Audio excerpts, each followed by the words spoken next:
we talk about a little bit about the soul of converts. Where is the root of souls of the converts? Where they come from? Why do they join Klal Yisrael and become part of the nation of Israel? So there's various different understandings that's brought down in Sifrei Kabbalah, Sifrei Chassidus, different texts, spiritual texts, but they all talk about from different angles. We're going to try to collect them to make them into one seamless idea of understanding what is specifically the root of souls of converts. So the first thing is the language of the Gemara, the language of Chazal, the language that our sages say, is when it talks about a convert, the Gemara in Yevamos and other places, the language is ger shenesgar, a convert that converted, which is a very peculiar phrase. It should say a non-Jew who converted. When you say that it was a convert that converted, it suggests already the person was already converted before they become a convert. So therefore, the Chida and others bring down that the convert, the reason why someone goes through a conversion, someone feels a need to go through a conversion, and it's a hard process. And then when a person that wants to convert, they're pushed aside and they're told that you should know that Klal Yisrael has a hard life and you shouldn't join them. And what do you find here? So there's a lot of pushing away of the convert. But still, the convert feels a strong need to convert, to become living openly as part of Klal Yisrael. So the Chida writes, and others write, that really the reason for this is because the soul of a convert is already converted before they converted. It means even before their conversion, they have a spark. They have a nitzitz, a spark, a Jewish spark. And this nitzitz, this Jewish spark, this Jewish energy that they had already from the beginning of their birth, from the beginning of their lives, even if they lived as non-Jews for many years, this drove them and this drives them continuously to be connected to Jewish people, to have Jewish friends, to be connected to Judaism, to connect to the Torah, to connect them to higher way of living of the Torah.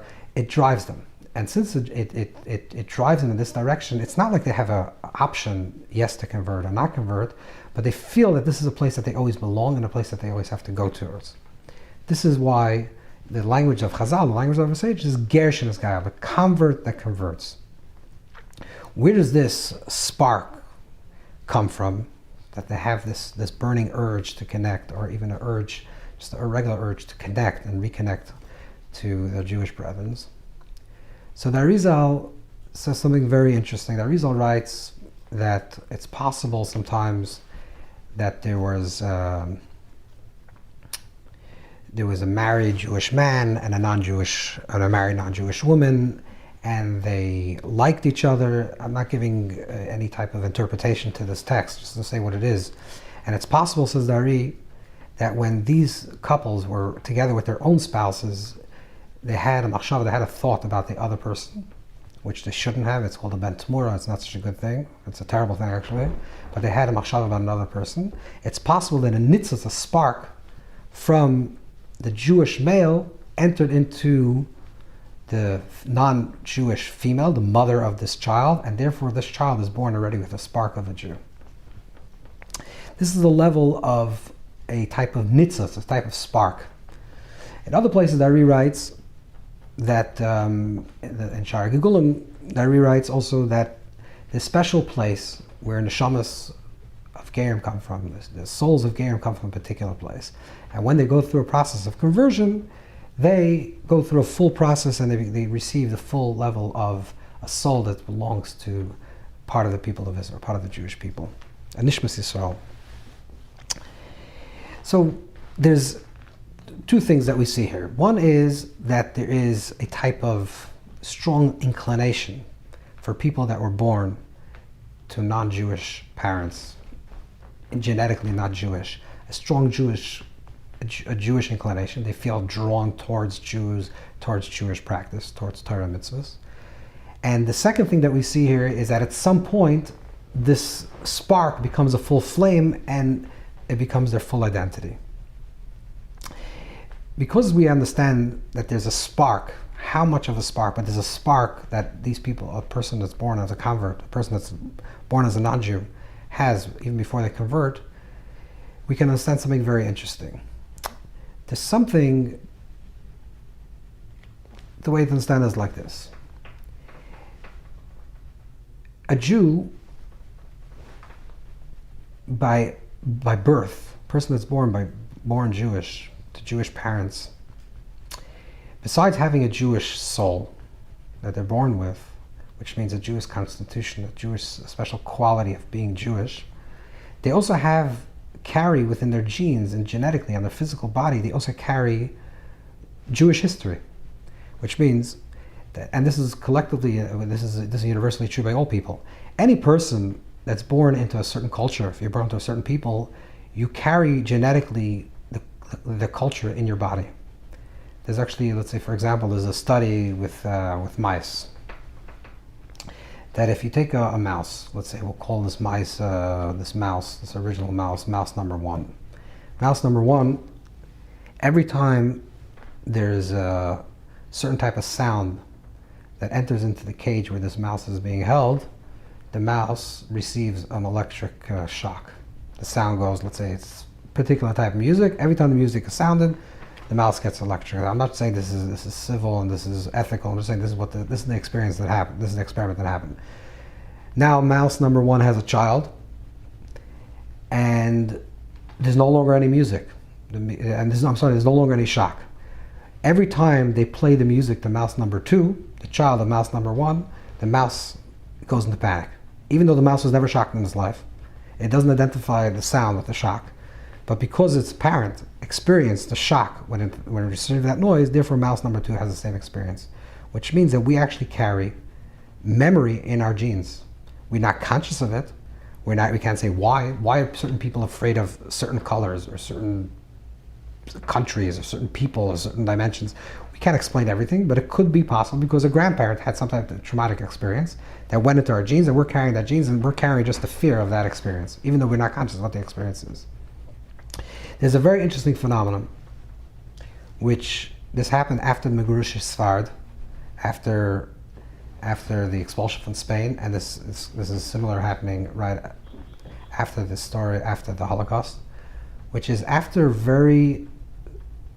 and it also happened, incidentally, it happened even before that, it happened after the destruction of the Second Beis Hamikdash period, in times of the Romans, after there was a tremendous catastrophe, a physical terrible experience that Klal Yisrael, the people of Israel, collectively experienced.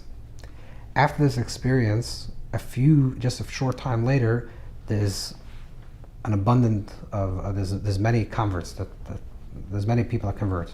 There's many conversions that happen. This happened in Rome. This happened after the expulsion of Spain. There's some very famous tzaddikim even, and this happened even presently. V'yesh lemer, we can say like this: these are souls, just like there are souls of sometimes people are born, not to make a perfect parallel, but sometimes people are born, they don't have the capacity to reveal their soul potential. A person is born, let's say God forbid, with Down syndrome. A person is born with some type of autism, some type of illness that they can't express themselves fully. And we understand that the reason why this soul entered into this body is because this soul is really a perfected soul. And it enters only into this body to help the souls around them, the family around them, to achieve their tikkun. I think also this also works with the souls of converts. The Grand Master, the Eibishter, Hashem, looks at the world and says, Klal Yisrael just went through a very traumatic experience. Why? We're not giving an answer for why we went through the experience. Klal Yisrael is carrying now, in our genes, we're carrying a lot of trauma, a lot of pain, a lot of hurt, real pain, real hurt. So Hashem took souls in their past lives, these are souls of Jews. That means they lived as fully as Jews in their past lives. They were a Gersh and Asgar, they were a convert already, they converted. It means they were converted already before they converted. These are souls of Jewish souls that existed in Jewish bodies in the previous life. For some reason, these very holy souls entered into non-Jewish bodies for a certain period of time. And the reason why they entered into non-Jewish bodies for a certain period of time is so that when they reintegrate and become part of Klal Yisrael again, part of the people of Israel, they're not going to carry the physical trauma in their genes, because genetically they're not Jewish. They don't carry those genes. And what that does is, it brings a sense of joy and balance to Klal Yisrael. And this is where the deepest root of souls of converts come from.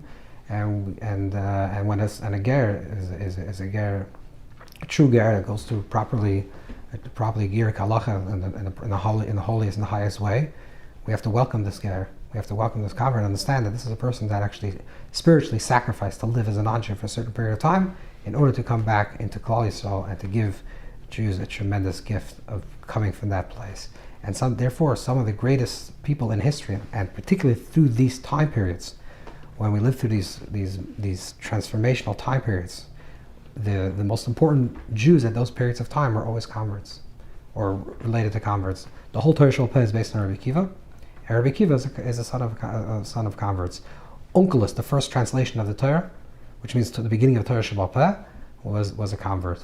And the same thing also we say that David is the son of Ruth, which is the ultimate redemption in the time of Mashiach, when there will be a complete redemption of the entire world. The coming of